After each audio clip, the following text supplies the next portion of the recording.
This is one of the scariest movies of all time, and I'm going to try to make my case with this. It has its pitfalls. So we start off and we meet Tess. She's just vibing in her car, right? She pulled up to her Airbnb in the middle of a rainstorm on the outskirts of Detroit. The house is locked. She can't get in, some bullshit. She's talking to the landlord, and then she's like, all right, let me just go investigate the house. I'm here. The house is a nice, pristine house, but it's in the middle of a crack neighborhood, like in the outskirts of Detroit, something like that. I guess she didn't realize when she booked it. The keys are nowhere to be found, and she's like, yo, what the hell? Bro, I just pulled up to the Airbnb. I need to get in. And then she's just out there waiting, and this is all she sees from the porch. Just dead silence. Anything could emerge, a crackhead, anybody. So then she's like, all right, I'm gonna go sit my ass back in the car and lock it. Let me think to just try the doorbell. What's the worst that could happen? It looks like there's someone in there, someone fiddling with the lights. Oh shit, who are you, Mr. Handsome? Mr. Pennywise? Bill Skarsgård opening the door? He's just like, yeah, what? Hello, can I help you? Are you booked in here, basically? Like, what the fuck's going on? Cause the Airbnb guy booked this for me. He's like, I don't know what to tell you. I mean, I'm here, I booked it. That's kind of crazy. Almost kind of not my problem. A little bit energy, but at the same time, he's probably like, oh, she's kind of cute. Oh, what's going on? And she's like, but I just booked it. Ah, fuck. Yeah, I mean, shit. We're reserved at the same time. What are we going to do? Should we just like call them? Maybe you should come in and then we could call them. Okay, I guess. But dude, when you see that, he's got the perfect Superman swoosh on the forehead. I can't do that. My hair can't. Maybe if I tried. But when it sits like that and he just answers the door, he's got that little charming. He's got the charming, but can we trust you a little bit weird vibe going on? Barbarian. Oh yeah. So she rolls up on in, jolly dandy, just like, hey, what's all right? What are we gonna do? Phone's over there. There you go. Thank you. I know this is weird. On the way to the bathroom, she's taking a peek. She's taking a peek at the rooms because you kind of have to be like, suss this guy out. Just kind of make sure there's nothing super weird in there. Everything kind of seems normal. That's it. All right, just going to the bathroom, freshen up, take a shit. Still snooping around a little bit, just observing. And yeah, everything past the sniff test. He's got like cologne and just normal shit, you know? It's very weird. It's in the middle of a crack neighborhood. But so she starts looking on her phone, right? She's gonna go to a different hotel. Her Airbnb's booked by this guy. Okay, just looking for that. And they're just kind of shooting the shit, trying to fill the silence. And you know, then all of a sudden he rolls over to the counter, and he's like, "Oh, I got this nice bottle of wine. I mean, it's just here. It just has a ribbon, you know." And then you're like, "That's your first thing? Yeah, I don't know. That's a little weird, Bill Skarsgård, you know." She's going, yeah, okay, buddy. All right, I'm trying to call downtown Roosevelt. And then he's pulling the typical, but everything's going to, Bill Skarsgård, he's going, everything's going to be booked. It's like super late and there's like a big convention in town, bro. What if you just stay here and you can just bunk, you know, on the couch and shit? What should I do? Let me know if you were in her predicament right now, what you would do. We're going to play this like until dawn. Would you have stayed? Honestly, if it was Bill Skarsgård and everything, like down to the T, you got to let me know. I mean, I guess I could stay. That could be okay. Hey, let's make some tea. We'll have a good time. What's this? He's like, yeah, I'll take the couch. You take my room. You know, it'll be no big deal. It's not a big deal. Just watching her go. All right, so she goes in his room. She's like on her phone. I don't know what she's doing, fiddling around. And then finds his wallet. She takes a picture of his license just to have it on file, you know, because you never know. You never know. The circumstances are very bizarre here. She goes and freshens up, you know, just taking it easy. She walks out. All of a sudden, he's out here with two glasses, one bottle. You do the math. And he's like, hey, like, we can have some food, have a drink of wine. He's trying to get that wine on her. Like, his intention might be genuine, but at the same time, it's real creeper vibe with the context. That's what's concerning that he doesn't understand. He's like trying to shoot his shot a little bit, you know? And yet again, no, I don't really want a glass of wine. Thank you, though. Thank you. Appreciate that. Oh, okay. Yeah, fine. All right. So he insists on his glass. He's just kind of vibing and they're talking. Just, hey, what are you doing in town? What are you here for? this and that, just a little bit of get to know you. Then eventually she starts kind of feeling him a little bit, you know, getting in the rhythm. And then next thing you know, they're on the couch. She's got a glass of wine now. He put the schmooze on. Now she's got a glass of wine. Oh, God, he's looking at it. Pretty boy. I'm a pretty boy, though. So they're actually kind of hitting it off now. You know, they're getting in the flow. And then she says, like, I need to sleep on clean sheets. Like, would you help me? And he's like, yeah. So then they're actually having a good time, vibing and everything, trying to put the sheets on. He's being a goof, throwing it over his head. You actually could feel the chemistry a little bit. Then it gets a little weird. And he's kind of like lingering too long, kind of trying to see if she'll be like, you want to sleep together? And she's not really doing that, which under these circumstances, no. Back it the fuck off, Mr. Roboto. Back up. Then he takes the hint. Okay. All right, yeah, have a good night. So whatever, all is well. So she's sleeping now, kind of vibing. And then all of a sudden she hears stuff going on out there. And hours have passed. She wakes up in the middle of the night. She peeks through the door, sees him on the couch, and he's kind of like freaking out in his dreams, screaming a little bit and shit, moaning out loud and stuff. She's like, what the fuck is going on? And then all of a sudden, the door in the background, that opens up, which wasn't prior, and it leads to the basement, okay? She's rolling up still. Dude, what the fuck is going on? He's like, oh, and then she touches him, and he's like, what the fuck? What are you doing? What are you doing, you maniac? You maniac, waking me up like that. Well, you were just freaking out in the sofa, so I don't know if I could wake you so you're not freaking out fighting a grizzly bear in your dream, whatever's going on in there. He's like, oh, okay, oh, wow. Oh, man, thank you then. Oh, jeez Christ, I was fucking wrestling a polar bear in my dream. All right, cut to the morning. She's sprawled out like a starfish. All is well. Shit happened last night. Nothing major went on. It's like night one's at Five Nights at Freddy's. It's always a little bit chill. All right, get up. It's almost time for the interview and stuff. And like he said, he had a time to be out by. He's like, I'm going to be out by this time tomorrow morning because I got some bullshit. So he left her a note. Hey, I had to run, but please leave the key in the black box, and I'll see you this evening. Break a leg today for her job interview or whatever. And then it says, I had a great night last night.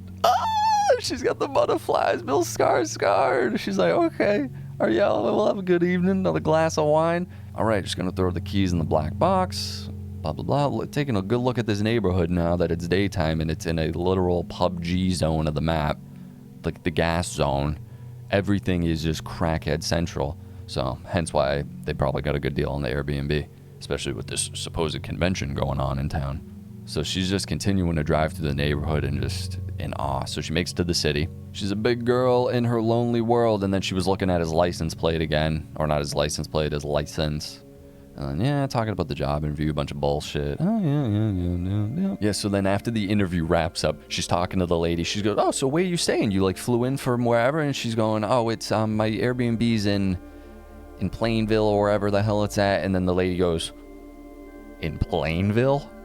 You're all the way out in Plainville or whatever the hell? And she's going, you need to be careful. And she's like, and Tess is going, oh, no, I will. And the lady goes, no, I'm being serious. You need to be careful that far out. All right, bye. See you tomorrow. Goodbye. Oh, my God. We're back. I'm pulling out of the car. What the hell's going on? Is that someone running at me? Yeah, that's someone running, screaming, hey, don't go in the house, freaking the hell out. And then she's going, okay, I gotta get the fuck inside. After that, she's packing her shit. This dude chased her, some crackhead. So now she's calling the police. She's going, there's some man out there, she's attacking. And that they don't care. The police, they don't really give a shit. So we're over here taking a little bit of a shitter. Out of toilet paper. Boom. The cause for every bad thing that ever happens in a movie is having no toilet paper. So boom, we gotta go find some. There's none there. All right, I guess we gotta check the basement, because, that is the next place to check. Could be some TP up in the basement. Turns out the basement's really fucking freaky, though. Bad atmosphere going on. Nothing too crazy yet, but, it's like, just the circumstances. I don't really want to go. I wouldn't really want to go in the basement, but here we go. When she goes down there, the door leading back up closes, just like the other night, how it It's opening and closing kind of on its own. Whatever. Could be the hinges messed up. Could be normal. So she's down there. Boom. The door locks behind her. She's like, oh my fucking God right now. Are you kidding? Boom. All right. Shit. Now we gotta kind of Mission Impossible this shit. Step on that. Peek out there. What do we got? Just looking around. And then all of a sudden there's this cord hanging out of the wall. And she's like, what the hell? Or rope. And like, all right, this is real fucking weird, which it absolutely would be. And the rope opens another door in the basement, dude. A second hidden door. Oh, man. How bad would you shit, honestly? How bad would you shit a brick if this happened to you? It's a void. It's a void. The circumstances and the setting are so good in this movie. Nope. Yeah, I want no part of that. I'm sitting over here. Good. Amazing decision. Go. You should close it, though. I'd close it and barricade it up, honestly. But she's locked down there, and she doesn't even have her phone or a way to get out, so she's trying to kill time, so she doesn't want to go down there, so she's trying to reflect the light off of the mirror to get some distance down the hallway to see. And then she's just peeking, taking a little bit of a peek, you know? Then all of a sudden, she decides to go a little bit in. And then she comes across this door that opens up to this disgusting room with this nasty stained, with a crap bucket, a handprint with blood on it, dude. And she's just like, nope, I am not hanging in there. And then all of a sudden she hears a car door. Is it Keith? Keith, I'm down here. Keith, fucking let me out, Keith. And he's like, what the hell are you playing in the basement for? And she's like, I'm fucking locked down here. This is code 0, dude. Get in here. And then she's freaking out to him. Oh my God, there's a door down there. There's a handprint. There's a bucket. It's so much savagery taking place in the basement. All right, calm down, baby. Calm down. That's what he's saying. He's there to console her. Look at that. The perfect Superman swoosh. Absolute legend. And he's like, well, I need to see what's going on down there. I mean, what the hell? And she's going, I got to get out of here. Like now. And he's playing he's like, baby, you're not gonna be able to like go out, you know? You're gonna have to stay here, schmooze her a little bit. She's like, I'm a common presence. You're safe with me, that type of energy. So I'll go look in the basement. We'll make sure everything's nice and square, and then that's it. We'll be okay. You could stay here. I'm just gonna go check. Like an idiot. I'm just gonna go check. He's gonna go check, okay? Dude, this scene, this is like the best.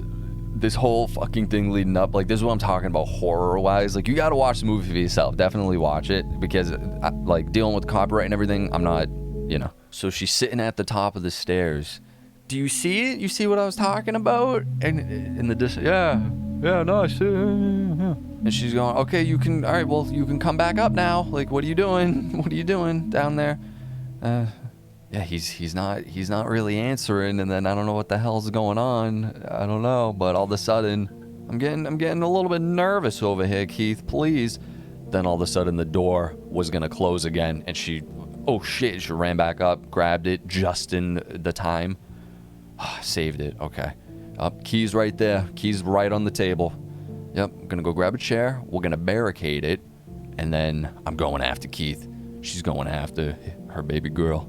You ready? So we're gonna whip the phone out. We got the phone this time, and then we're gonna start investigating. We're just peeking in, like, because Keith is not responding, so we don't know what the hell is going on. Then all of a sudden, like, there's only one room, you know? There's the one room with the bucket and everything. So where the hell could he have gone? There's nothing around. So we check under the bed. Still nothing. Keith, are you out there, Keith? What the fuck's going on? So we're looking around the little bit of the rest of the room before you take the corner in there, and all of a sudden we unveil another hidden passage. Dude, the void. And she does such a phenomenal job in this scene. She kills it in this movie. I don't know the actress's name. She kills it, because in this scene she portrays the genuine fear. The way she says Keith, the breathing, all of it seemed like, yeah, her body's ramping into panic mode now, which it absolutely would. And she's yelling, Keith, like her breaking up. Keith. Nothing, no response. And she yells for Keith like 2 times, no response. And on the 3rd yell, you hear so faint in the distance, help. Way in the like you could tell it goes far, like he's screaming it, but it's still that faint. So then she's kind of like, oh my god, like, oh no. And he's yelling help, and she's going, just come up here, Keith. And he's screaming, please, like begging, screaming, please. If you were her, what would you do in this situation? Would you go down for him? You called the police earlier, and they were no help. So I mean, I don't know. Do you put your brave face on and go down and try to help him? You got to put yourself in her shoes, dude. I don't know. Maybe drive somewhere and actually get help. But that would take so long. But I don't know. It's Keith. It's some guy you just met, you know? It's not like you're having the little fling. It's getting there. But it's not going to fully get there if Keith dies in a hole under this house in a crack neighborhood in Detroit. And the police are nowhere to be seen. And there's no civilization for like 10 miles. Well, you know what I say to that? I say, fuck it, we're going down to get Keith. We're getting our baby doll back. Dude, the steps go really far down. So we're in like mine shaft kind of territory now. We're panicking, but we're treading on with our fucking iPhone light, looking around. Keith, are you down here, Keith? And she looks to her right, and what's on the right? There's like human-sized cages. Oh my god, imagine finding this with your iPhone flashlights of all flashlights. There's not 1 but 2 of them, buckos. And then what's inside of it? There's like a bowl with kibble in it. She's got balls of metallic steel. And in this scene, she's doing, yet again, a phenomenal job. Her scream, it's like pleading screams. She nails it so well. The atmosphere, everything about this is amazing. Keith! Oh my god, it's Keith! Yo, he comes flying out of the abyss like Gollum. He's like, you could tell he was sprinting for his dear life. He's in shambles. He's like, oh my god, he's on the floor, dude. Keith! No, why? Why did you come down here? Someone else is down here. What? Dude, this scene is so crazy. This is so crazy. What do you mean someone else is down here, Keith? Dude, his performance in this scene too, like he's great too. He's fantastic, Pennywise. I just wish the second movie wasn't his ass, but the first one, he's fantastic. And in his performance in this scene, there's someone else down here. Like he was Mr. playing around with the wine and shit earlier, but now this shit hitting the fan. You see how serious he is, and he looks her dead in the face, and he goes, someone bit me. And she's like, what? What are you talking about? Someone bit you? Bro, she doesn't even acknowledge it. She like stood there. Okay, all right, we need to go. Like she's not even processing it. It's just mission 1, get the F out of H. She's going, we gotta get out of here. And he's going, no. That's the way. They were over there. Oh my god. She's like, no, that's the way out, Keith. We gotta get the F out of here, man. His acting is so great here. The fear, the way he delivered that line. No, that's the way they came, and he's trembling. It's so good. And then he snaps into this like fighting for survival. She's like, no, it's that way. And he's going, no, Tess, we're going this way. They are fucking over there, man. I'm not going back.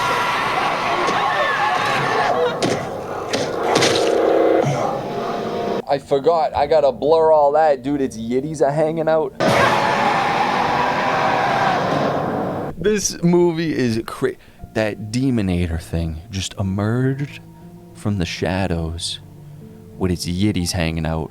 And from here on is where the movie kinda goes downhill for me. It gets up, and then there's still some really good moments. But in a story, sometimes I like a good cliffhanger, and yet again, the anticipation is always better than the reveal. So the way this builds up to all of this is so perfect. It's just, it depends on how you feel about the monster and what else is going on. If you guys want me to do the latter half of this movie, because there's some really good stuff coming up with Justin Long. Justin Long is the best. Jeeper Creeper, anything he's in. Tusk. He is a great fucking horror actor. But if you guys want a part 2, be sure to like, comment, subscribe, turn on notifications, let me know. Support on Patreon to get access to all these videos ad-free. The full-length reactions to TV and movies and Patreon exclusives. And that's it. Appreciate you guys. I love this movie, man. Like I said, that first 40 minutes, is that what we were about? Yeah, it's undefeated.